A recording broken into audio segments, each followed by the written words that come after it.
څه شړق بارانو څه هغه پکې لمده داسې وه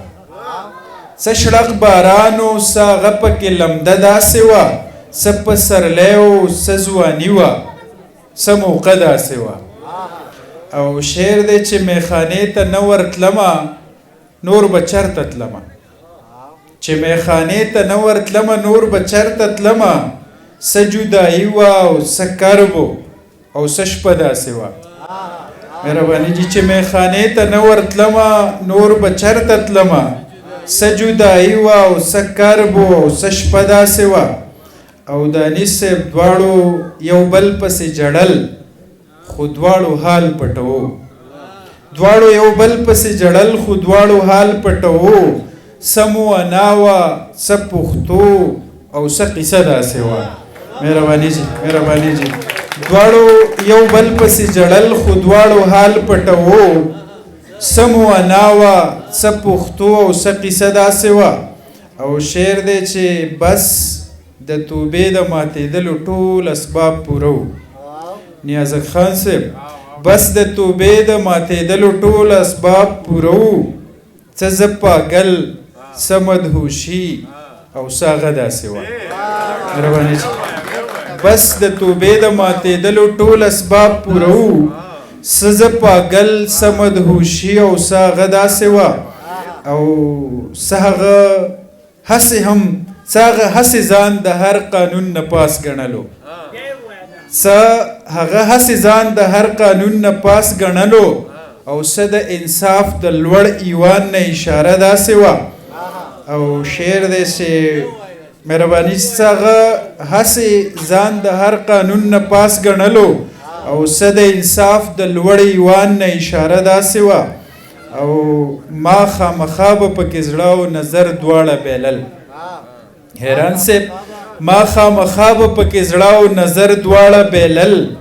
څه زه فطري حسن پرست څه تماشه داسې وه او د مقطع شعر دی چې څه اتا هم ساده مفهوم ته یې ونه رسېده څه اتا هم ساده مفهوم ته یې ونه رسېده او څه د هغې د مړاو سترګو فلسفه داسې وه معلوم به راته ستا د زړه هر رازو معلوم به راته ستا د زړه هر رازو خو اوس نه معلوم به راته ستا د زړه هر رازو خو اوس نه جانانه ما سره داسې اعجازو خو اوس نه او شعر دی چې یا ستا د بنګړو شړنګو او یا ستا د پانزیب چڼ یا ستا د بنګړو شړنګو یا ستا د پانزیب چڼ زما زړه کې به هم سرمدي سازو خو اوس نه او اباسین صاحب چې ستا د رازې زلفې پرې خورې وې ته پکې وې چې ستا د رازې زلفې پرې خورې وې ته پکې وې زما د شعر عمر به درازو خو اوس نه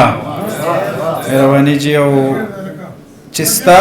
د رازې زلفې پرې خورې وې ته پکې وې زما د شعر عمر به درازو خو اوس نه او په زرو کې چې هم مې ستا خرام به پیژندلو په زرو کې به هم چې ستا خرام مې پیژندلو